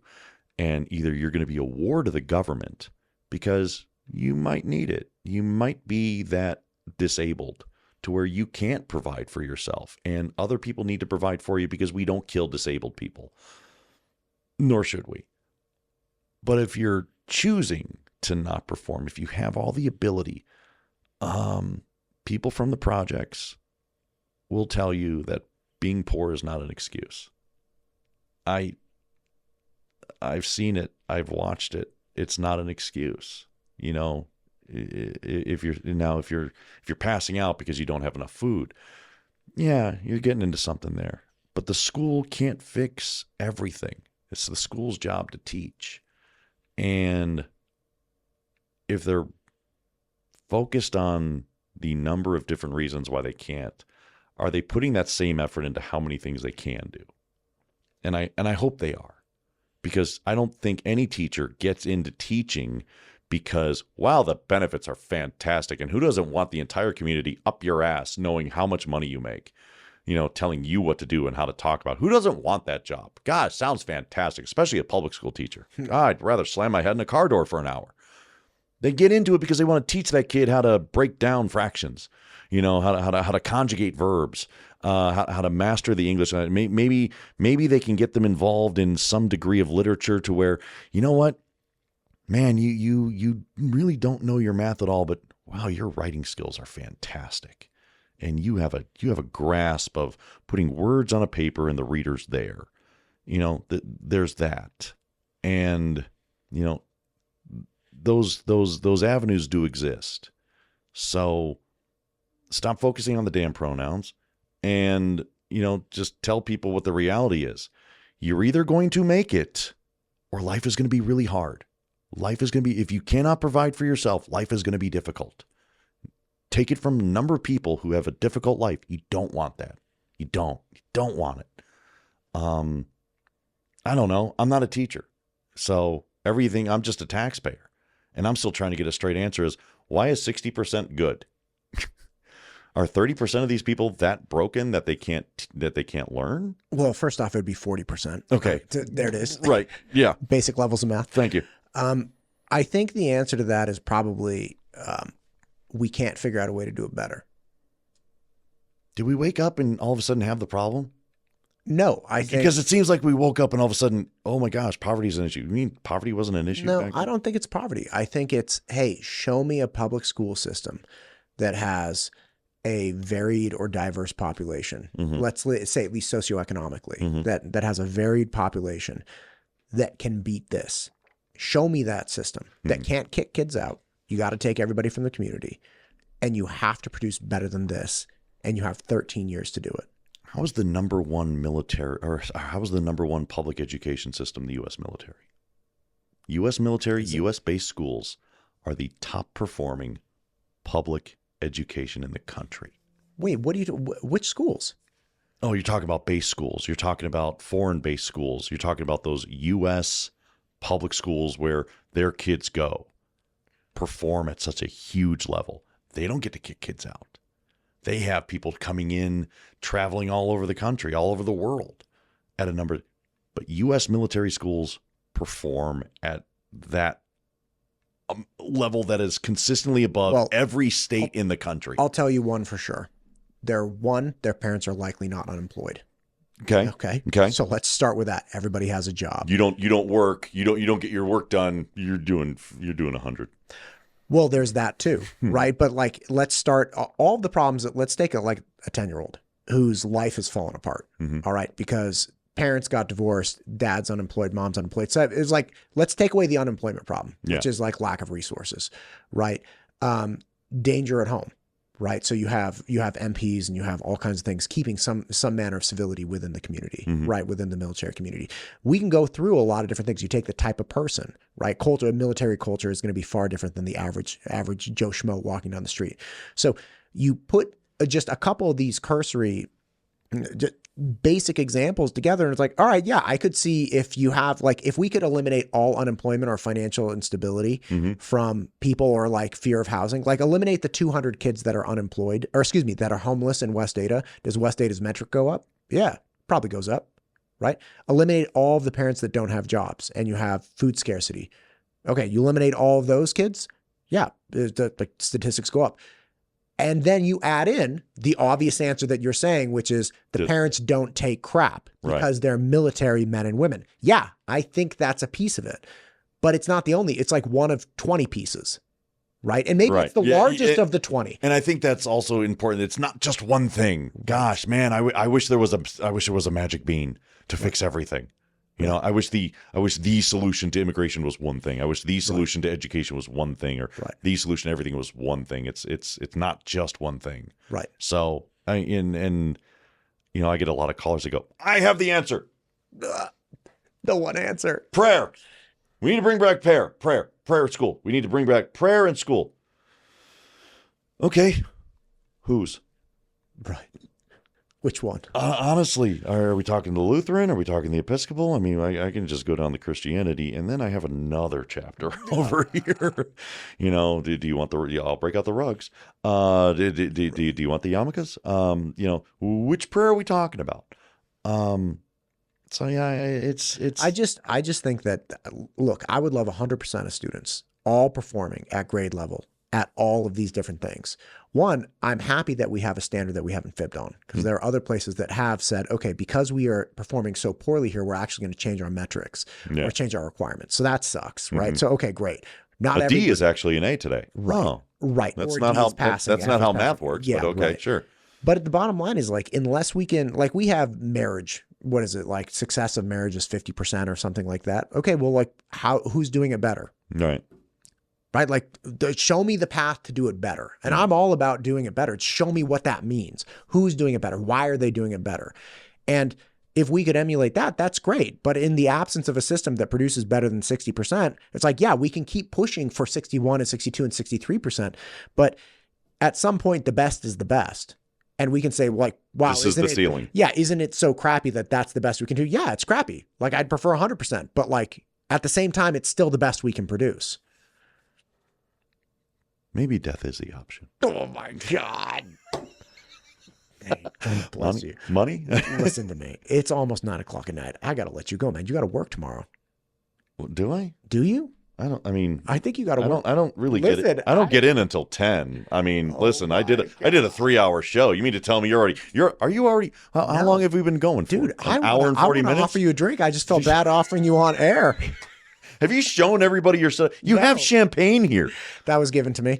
There's a reason it hasn't been opened. Hold on. What's that other bottle here? What? It's that. What's this? Listen, I'm going to go get... Oh, look at this. Shop local. Oh, wow. Listen, I'm not a terrible person entirely. Sit on down. That's Seven Devils here from Koenig. Wow. Koenig. Yeah, that's and you've barely touched it. By the way, you got the Keurig? You got the what else do you have there? No, dude, I don't want a shot. No, I got to drive home. Okay. I was just getting glasses. I have frozen mason jars. I was going to offer you a drink, and obviously that was a mistake. Where does your wife think you go? Straight to hell. I don't know. Seriously, I don't know. What do you go? I'm going to go hang out. I'm going to Bible study, hon. This is a nearly full bottle. It would be a problem if it was empty. Like... Right, you've only had one bottle. Right. Oh, it's not like they don't have an entire wall of bottles that look just like that one. I forget. Okay. I forget that there's for the average person coming when I did my first podcast with my buddy Connor, right, who's across the street, we got to the hour mark and his eyes were like glazed over. And I was like, oh God, I got to tap him out. He's going to die. Because people just can't carry conversations for like, I love everything you're saying. I love like the whole thing. I feel bad. I get to like an hour and a half. I'm like, oh no, I gotta. I mean, dude, you want to quit? Fine, that's fine. Quitter. But no, I got nothing but time, baby. I drank a black coffee at 6 p.m. I would say that for everybody I know that does this, whether it's radio or podcasting, I mean, we're all a little twisted. You enjoy it, and I mean, if you don't enjoy it, if you don't love it, and you seem like you love it. Oh, yeah. Everything else is gravitational to that. Yeah. If you're just doing this for a goof because you're getting a gas out of it, man, but you love doing it. You're getting to know insight. You know, if that's your goal is just to do something you enjoy, you will have success. Well, don't you? Okay. I appreciate that.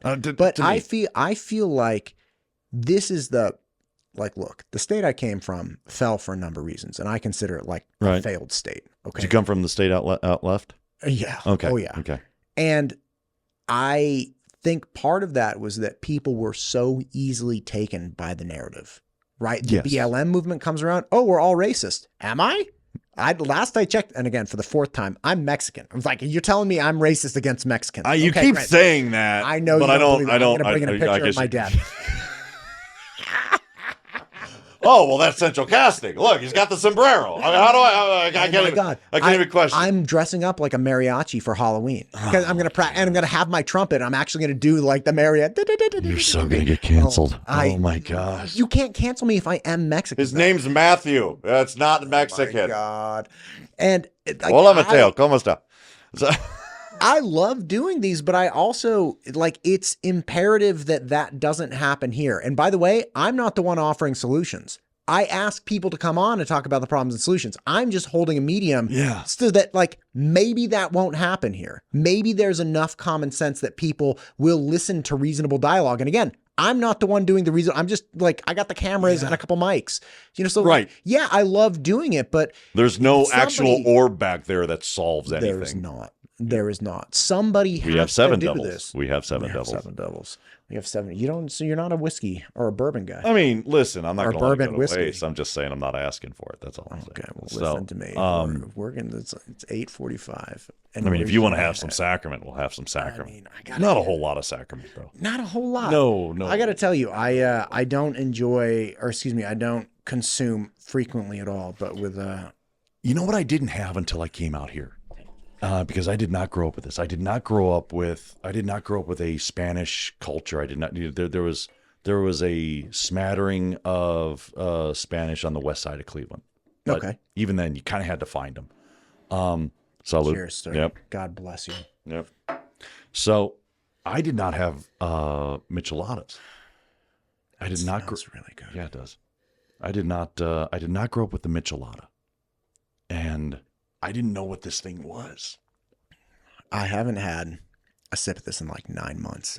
That is really good. Oh well, I mean, You know who gave this to me? actually, this has gone bad. This is you really shouldn't have any more of this. This is terrible. Who gave this to you? So we move here and we need blinds and we call Blind Appeal and Wes Tankersley shows up from Blind Appeal and I hadn't started this podcast. Welcome to the neighborhood. You're gonna want. And he's like, well, you know, I do this. I also got a podcast. I was like, oh, awesome. It was like the second guy I meet here. And I'm like, oh, I have a podcast too. And it's like, oh, and he's like, oh, do you? I'm like, yeah, no, I'm trying. Oh wow. Anyway, so he comes in and he brings me this. He was like guest number 30 or something. He's super awesome. But he was, again, one of the first people I had on that can talk at length and enjoys the process. And was like, this is great. And again, he kindly brought me a gift. You didn't bring me squat. Thank you very much. Oh wow. It is on. Oh man, it is on. Okay, so by the way, what guest number am I? You, I believe, are going to be 151. Wow. Maybe 152. Gosh, it's like college all over again. Wow.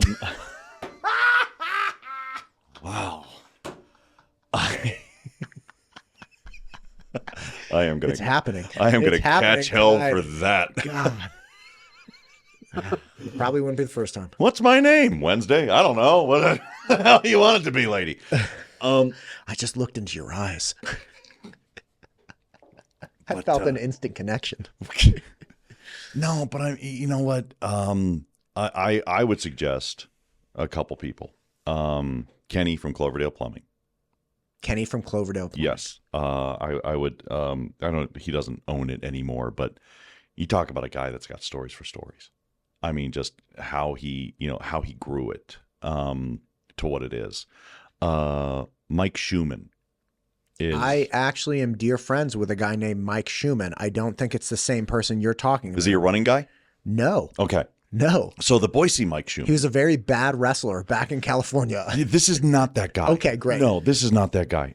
Mike Schumann, just a fantastic. I mean, if you hear him talk, and you don't immediately feel empowered, like you don't like, wow, there's nothing I can't do. Go to a doctor. I don't know what else to tell you. I mean, the man is just pure love and motivation. He just is. What does he do? Well, now he's retired. If he's not in Hawaii, because his wife's retired from teaching now, but then they go to Hawaii like any chance they get. I don't even know if they still live here. They might have just moved to Hawaii. The man's beat cancer a couple times. He's run marathons. Shoes Idaho Running Company on state. Like he just. I don't know how the guy made money, because every time I walked in there, he was giving people shoes, or he was giving people hundreds of dollars worth of just stuff. Because he believed in them. And strangers, like not friends that he's known for years, like absolute strangers. The man's amazing. He's on. If I have a Rushmore, he's on my Rushmore. Vincent Katuku, it would be another guy. He's got as you can tell by his name, he's from Wyoming, and From his name, right? Yeah, Katuku. That's absolutely what I thought. Exactly. And I probably ruined his joke because he's from Kenya, but just another fantastic guy. Just powerful, motivating human. And the cool thing is I know all these people from this cool job. You know, like it just, wow, what's your story? What's your story? And you're going to collect so many of these stories, and they're all going to be fantastic. They are. I love Zach, Tyler for just pushing us together. You know, heckle me on air, off air. I don't care. Use whatever. I don't care. Because it's the storytellers. Anybody will tell you that our experiences, now we get to record them all, you know, instead of putting them on the walls of caves. They're part of the experience, you know, right. Just like books were, just like all this. Like now we have this new medium form, and there's going to be thousands of hours. If you really want an experience, go to the Warhawk Museum, and you will see yards of tables of stories from American veterans or Idaho veterans, and where they've been, where they've done battle, the experience they've had. And some of them are funny, and some of them aren't. And some of them are really heartbreaking, and some of them are just very heroic, but they're all there.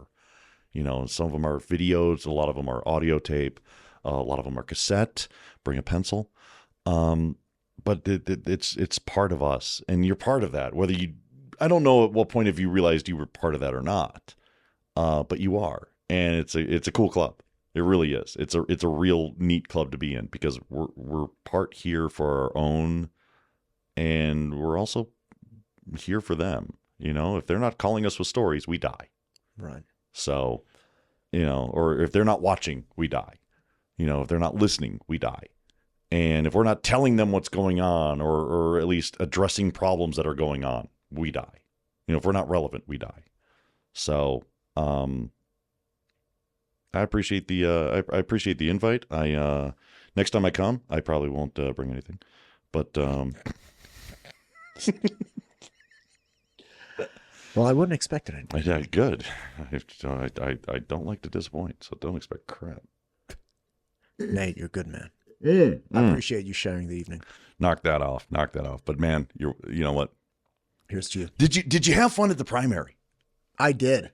I actually hold on. So I invited. I didn't know what your whole setup was. And forgive me while I just talked directly to the camera, like there's a camera guy back there. Thanks, Brian. Yeah. So, just calling him Tattoo the whole time. But better than midget. Gotcha. Have some more whiskey. So I invited Matt. Matt, are you Matt or Matthew? Surprise me. You can call me asshole. I don't know. Most people do. I call MT to like, hey, are you going to the primary? And you just bless your heart. You're like, why the hell would I go there? What's wrong with you? I just interviewed a couple of these people. I don't want to actually go to this thing. I don't believe those were my actual words, but no, but it's like that's kind of like what I was like. I wasn't thinking about it because the kids are doing a thing. I don't get invited to these things. You were the only person who invited me, and so I was like, well, yeah. I mean, I got like swim practice with the kids, but that ends at 8, and then I get home at 8:30, and I'll get in my car. I'll be there around 9. Yeah.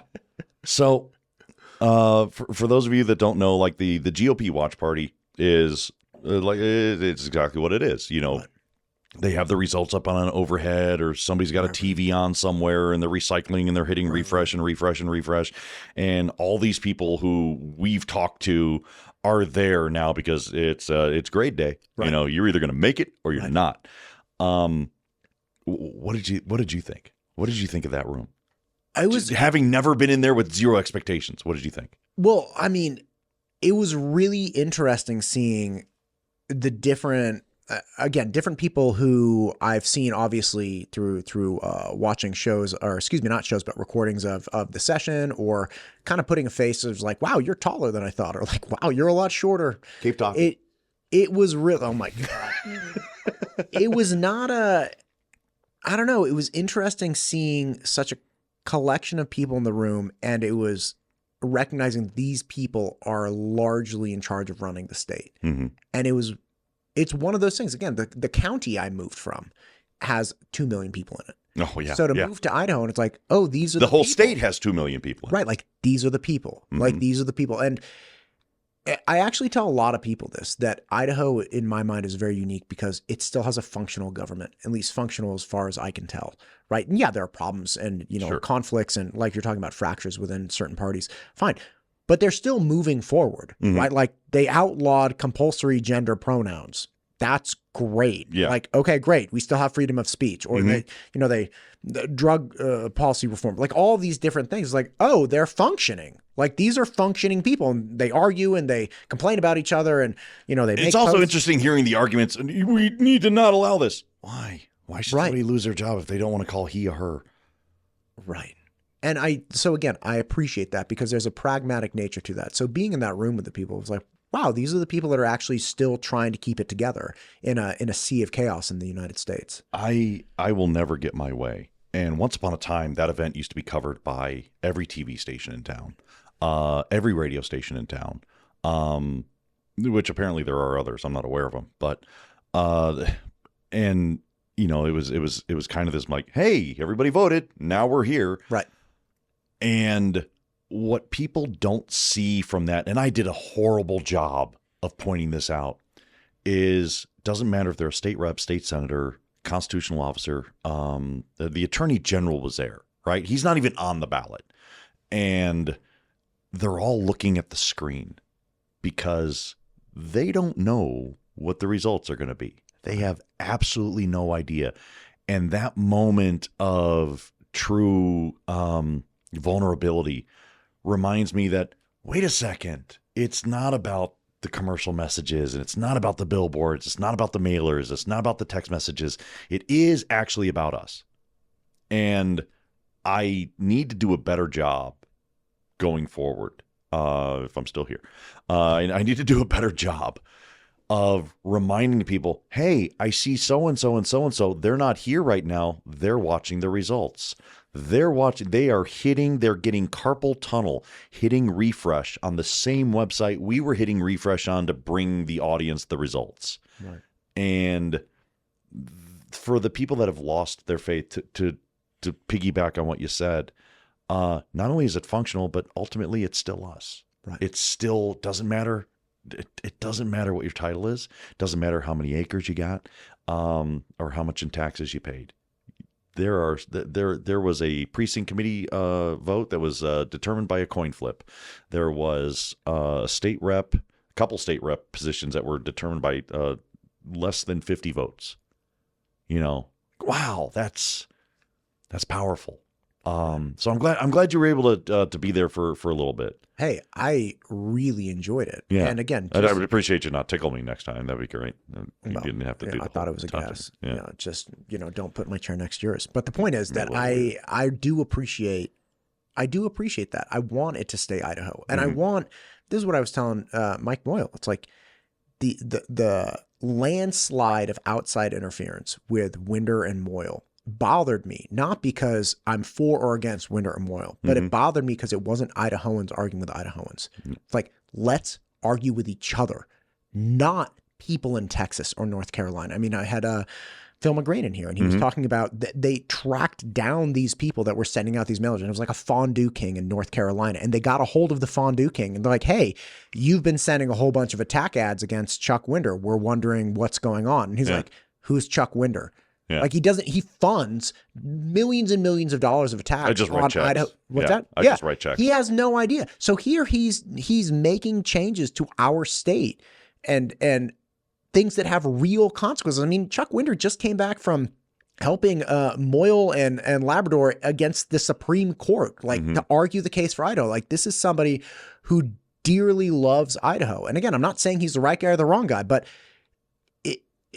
knowing that there was interference on that level where those guys were getting attacked, that bothered me. And so it was cool to be in the room. It's like, okay, you're right. It is still us. And these are the people still going after How hard was it for you interviewing some of the people you had and go, because I think you correct me, this is my guess, having watched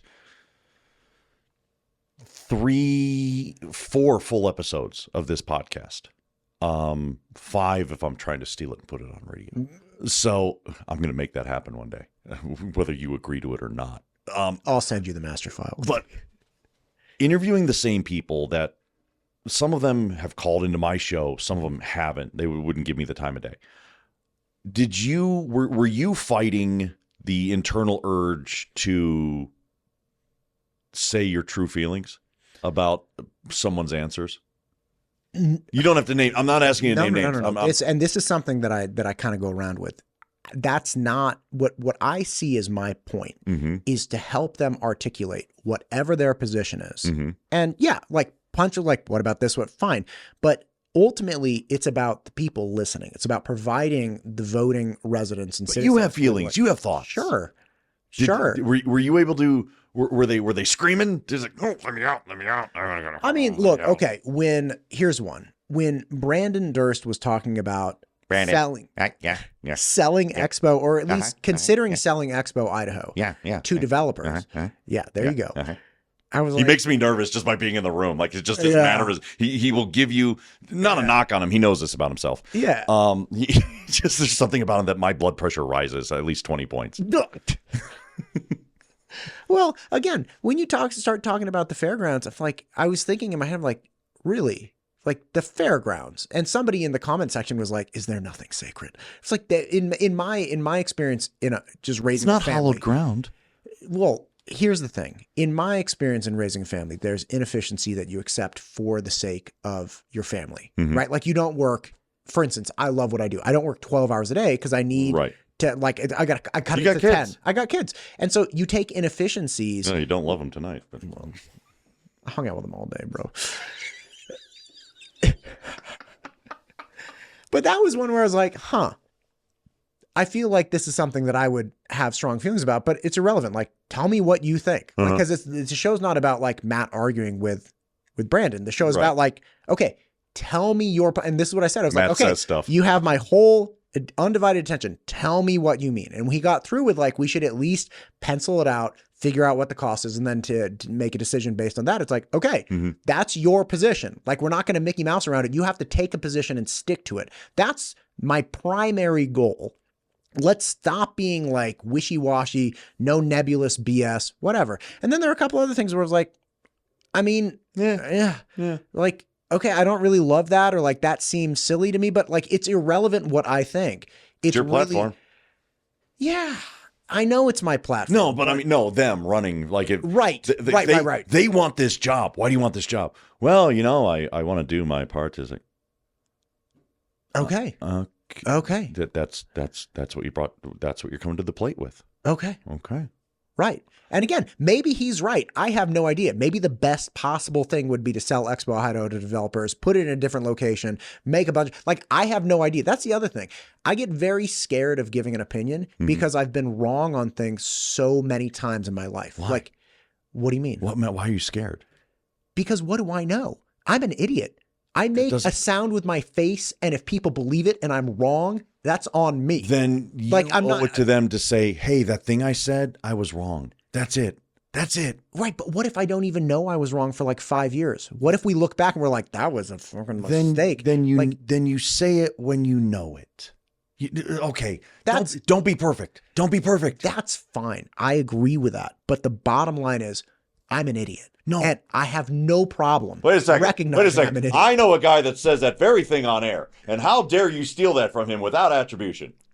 I didn't say I was a monkey. Damn. There's a difference. It's the same thing. It's the same thing. This is the same reason why I don't go do like deep dives into researching guests beforehand, because then I will think that I know something about what they're going to say or what they're going to do, when in reality, I have no idea. Oh, that's not why you do it. What do you mean? Because I'm just a lazy? Like, what? No. Some of it might be power play.